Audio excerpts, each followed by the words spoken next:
The following ShishMed podcast is a production of drpodcasting.com. On this edition of the ShishMed podcast, we're talking about resilience in real time and what it takes to lead communications during a true crisis. Here's the story. On September 27, 2024, Hurricane Helene brought unprecedented flooding across the Ballad Health service area, devastating rural communities in northeast Tennessee, southwest Virginia, and western North Carolina.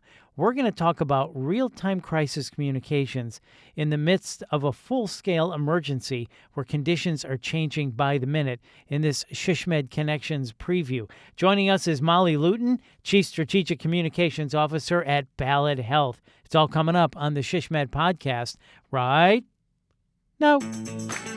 This is the ShishMed podcast, rapid insights for healthcare strategy professionals in planning, business development, marketing, communications, and public relations.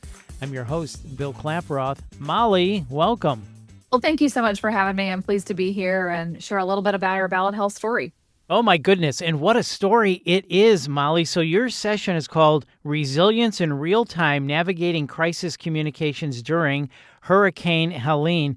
So I'm going to ask you to take us back to September 27th, 2024. When did you realize that this was not a routine weather event, but a full-scale communications crisis? Absolutely. So I'm going to take you back even further than 2024. Yeah. I was born and raised in Southwest Florida. So hurricanes were somewhat of a norm for me. I grew up through Hurricane Andrew and several significant hurricanes and storms in the Gulf Coast, but never did I imagine that I would be managing crisis communications in Tennessee for a hurricane that hit the mountains. And there are many of us in the area of Northeast Tennessee and even Southwest Virginia that also was impacted by the storm that had to deal with this. So we knew pretty early on that this was going to be a significant weather event as soon as we started getting the notices from the National Weather Service and from the state governments, both in Tennessee and the Commonwealth of Virginia, that something was going to be different about this storm. And it was, if anyone might remember back in 2024, the storm kind of sat in the south for quite some time. It churned quickly and then it just stayed in one place and did not move fast once it kind of got over the Carolinas and parts of Georgia. And unfortunately, Tennessee had already been receiving significant rain for several days leading up to the storm. So our grounds were already very saturated. So adding a weather situation like Hurricane Helene on top of saturated ground that's not used to taking on that much water, we knew very quickly that morning of September 27th, 2024, that this was really going to be an unprecedented event. So you were, in your mind, you're like, oh boy, I'm going to have to really be on this because we're going to have to communicate really well because there's going to be a lot of questions, a lot of confusion. We better be on this. Is that right? That's right. I received a call early that morning, which is our typical crisis process. I received a call from the incident commander on site, who actually was an emergency medicine physician, and the blessing upon blessings, he was also an Eagle Scout earlier in his life and had experience in swiftwater rescue, two things that we didn't exactly think would pay off in a regular everyday healthcare environment, but they certainly did. And he gave me a call, said, Molly, hey, I'm headed to the hospital. We're going to have to evacuate the hospital because there's significant water coming off the mountains, and we just want to be careful and be cautious. Now, the hospital he was referring to was Unicoi County Hospital, a 10-bed critical access hospital, just beautiful, beautiful facility that we opened. Ballad Health opened in 2018. So it was a brand new hospital in all intents and purposes. There are very few new hospitals in our country, and it was the newest rural hospital that had been opened. And he called and said, hey, we're going to have to evacuate. I was about 30 minutes in distance from where he was and just started to hunker down and pull my team and resources together and report up to our incident command kind of station area and start grinding out thoughts and processes for what we thought might be coming. You know, that is one of the most dramatic parts of the story when you're talking about Unicoi County Hospital. Apparently, 70 people were stranded on the roof and in nearby rescue boats. So as you're telling this story, Molly, in moments like that, when information is coming in fast and conditions are changing by the minute, you said, I had to grab my team and hunker down. How did you decide what to communicate, when to communicate, and how much to say? That's right. Good question. So, in these types of evolving weather events, we're at the mercy of truly the weather, of so much unknown. We didn't know if we would have Wi Fi service. We didn't know if we would have cell service. We didn't know what kind of connectivity we would have to people at the hospital. And Bill, you're correct. There were 70 people that were stranded on the roof of a one-story hospital that had a rooftop that was 22 feet from the ground. The water moved so quickly that Hurricane Helene dumped on us and then caused just this runoff from the mountains and extensive damage and infrastructure to nearby homes and buildings. The water rose so quickly, it was actually running at a speed twice that of Niagara Falls from a nearby river that very quickly flooded. And that water rose to 18 feet. Again, that building was 22 feet from the ground, and the water rose to 18 feet. So there were 70 people that were evacuated quickly to the rooftop by back. They were carried on ladders. Again, this is a one-floor hospital, so there's not an elevator. And the stairwell, unfortunately, was blocked by river debris from that rushing, speed. So our physicians or nurses quite literally put people on their backs, carried them. Many patients in this case were non-ambulatory. They couldn't move on their own to get up to the roof. They had to be carried on their backs. You might ask why there were so many people there with a 10-bed hospital. You hear these stories from September 11th and other tragedies where people run towards the emergency, right? And that's oftentimes what happens in healthcare, right? A code is called in a hospital and people run towards the emergency to help. Well, it's no different in this case. You think that during an evacuation, people would leave, and those who needed to leave did leave. But in this situation, people wanted to come help. So we had the police chief there, we had the fire chief there, we had first responders from all over the community there wanting to help because the hospital was that kind of center core of that community and mountainous community. So the typical population day to day of that hospital swelled in size with people who wanted to help. But then unfortunately, they ended up getting stranded too because the water rose so fast. You mentioned that high rising water, your river there apparently was surging at more than 1.4 million gallons per second, twice the flow of Niagara Falls. So this was really on you quickly, and you had to act fast for sure. That's right. That's right. And we did. And we were very fortunate to actually maintain cell phone service. And that same physician, his name's Dr. Sean Oceanbine, a hero in my mind and the eyes of many others. He was in constant communication with me and other members of our team. I ended up being the scribe that day, as typically communications professionals end up doing that. And I took copious notes. Every time he would call or text me or a member of our team, I would write down exactly what he said.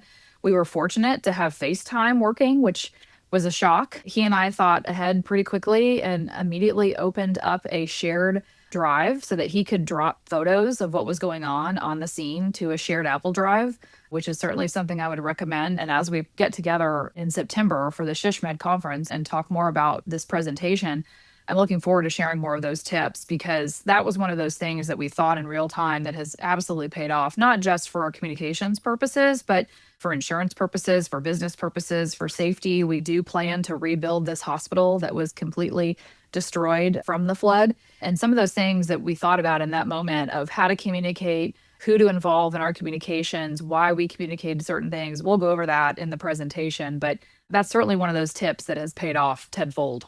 Yep, for sure. So transparency in these emergencies is critical, but so is accuracy.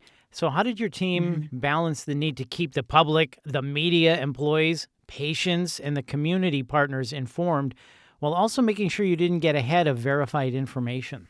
Sure. So I was tasked with crisis communications during the COVID pandemic. And as any of us might remember, we thought at times that the COVID crisis might be short term. We all hunkered down in March of that first year of 2020 and thought this might last a few weeks. We'll be on lockdown and that'll kind of be it. And I committed to myself and to my team and to Ballad Health, my health system at that time, we're going to be a source of truth in this process of the pandemic. We're going to make sure that we can be a source of truth of what's going on right now, how many events we have, how many patients we have, those kinds of things, and what kind of accurate scientific information was available at that time. Well, COVID, as we all know, the pandemic itself lasted for quite some time, 3 years. And we quickly realized we needed to be more than a source of truth. We had to be the source of truth and really publish a lot of information. So we learned a lot through that experience, and I applied much of that to this Hurricane Helene disaster.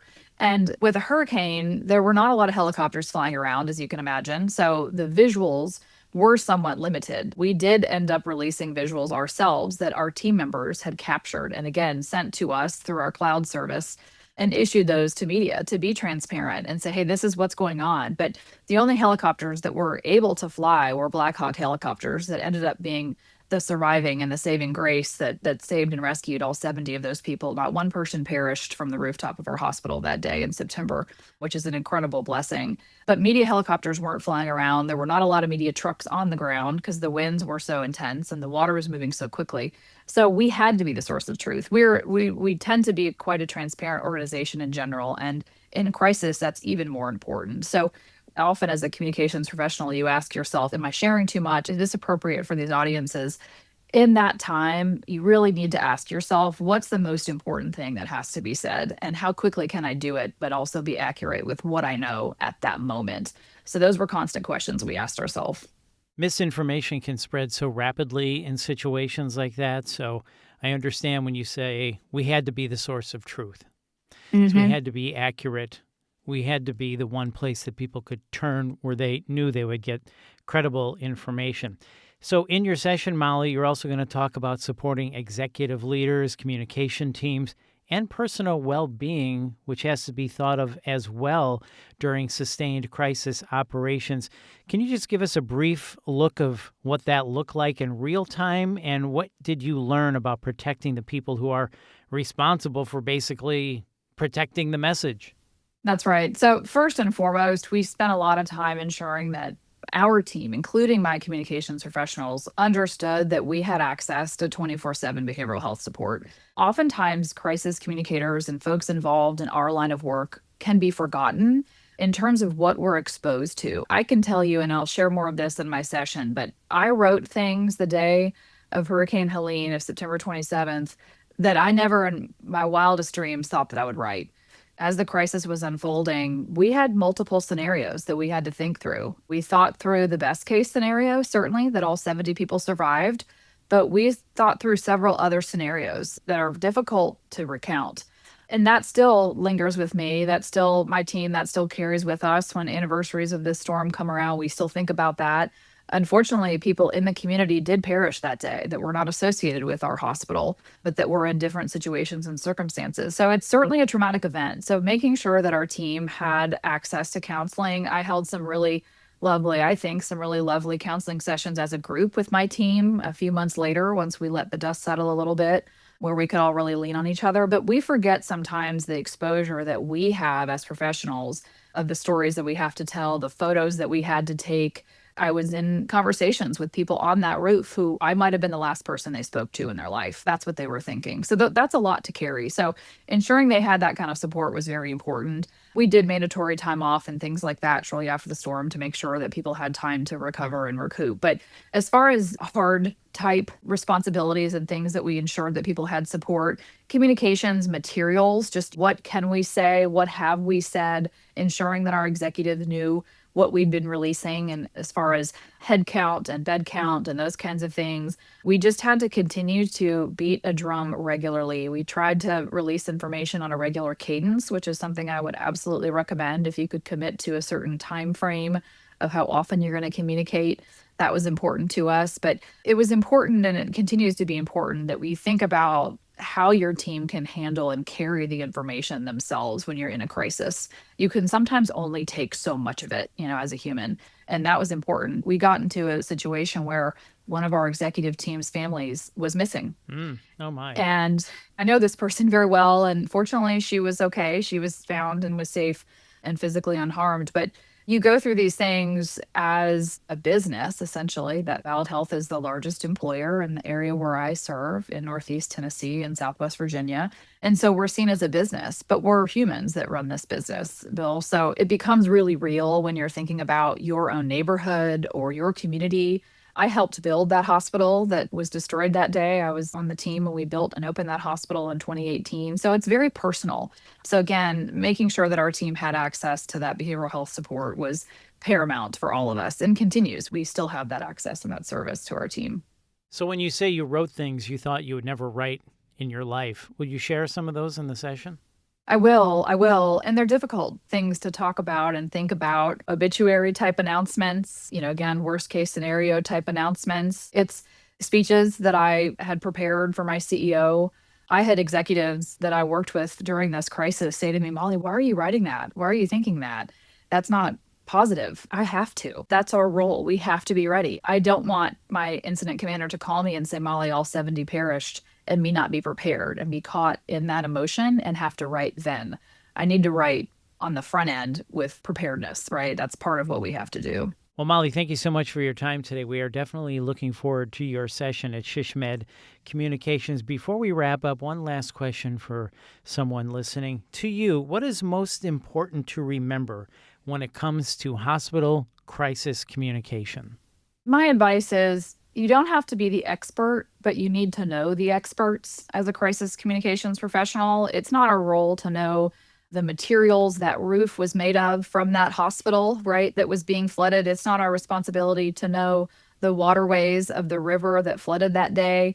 It's not our responsibility to know the background of each employee who was at that hospital and their capabilities to rescue people that day. But it is my responsibility to know who those people are that could get me that information. I have to be able to find the information. I can't be afraid to ask questions. So I don't have to be the expert in physical planning and in geography and all the things that added to that day, but I need to know who those people are and be willing to build relationships with them and ask questions and stay calm in that situation. So you don't need to be the expert, but you need to know who the experts are and who the people are that can get you that information. Really good point. That's right. Molly, thank you so much for your time. We are looking forward to your session at SHISHMED Connections 2026 in Baltimore. Thank you again. Thank you, Bill. Appreciate this opportunity. You bet. And once again, that is Molly Luton, Chief Strategic Communications Officer at Ballad Health. And for more information and to dive deeper into strategies like the ones we just talked about and Molly's session, make sure you register at shishmed.org/education/annual conference to learn more and to connect with healthcare marketing and strategy leaders from across the country. And if you found this podcast helpful, please share it on your social channels and please hit the subscribe or follow button to get every episode. And to access our full podcast library for other topics of interest to you, visit shishmed.org/podcasts. This has been a production of Dr. Podcasting. I'm Bill Klaproth. See ya.